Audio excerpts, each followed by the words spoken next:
Welcome to this training session on training colleagues in the workplace.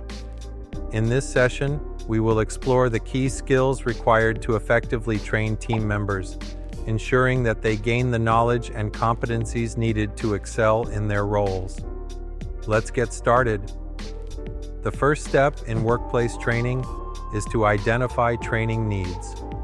This involves assessing what skills or knowledge gaps exist and determining how to address them. Here's how you can do this effectively. Observe workplace performance and identify areas for improvement. Gather feedback from employees and supervisors. Clearly communicate the required competencies to trainees and relevant personnel. Identifying training needs ensures that the training provided is relevant and beneficial. Once training needs are identified, the next step is to plan and document the training session. This ensures clarity and effectiveness. Your plan should include clear training objectives with measurable outcomes, a logical sequence of training steps, the selection of appropriate training methods such as lectures, demonstrations, or role play.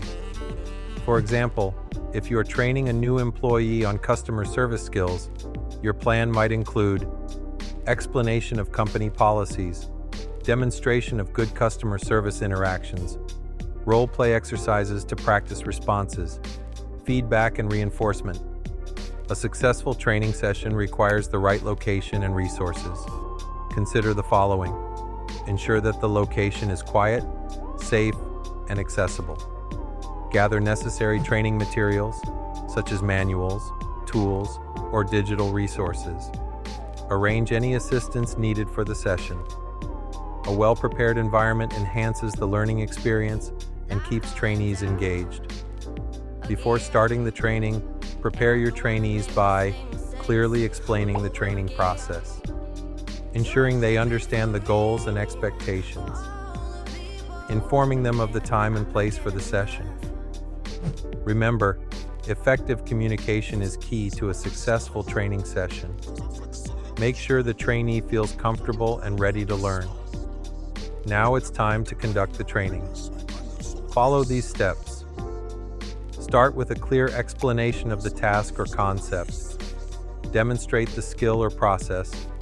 Allow the trainee to practice under supervision.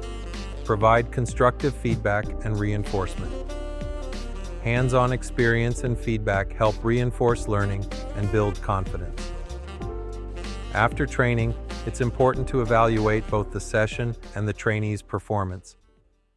Ask yourself, did the trainee achieve the training objectives? Were there any challenges or barriers? How well was the information presented? Gather feedback from the trainee to make future training even more effective. Evaluation helps refine training methods and ensures continuous improvement. Training doesn't end after one session. Follow-up ensures that skills are retained and applied correctly. Ways to follow up include observing the trainee's performance over time, offering additional coaching if needed, providing resources for continued learning. Follow-up support helps reinforce learning and fosters ongoing development. By following these steps, you can effectively train colleagues in the workplace. Proper planning, communication, and evaluation ensure that trainees gain the skills they need to succeed.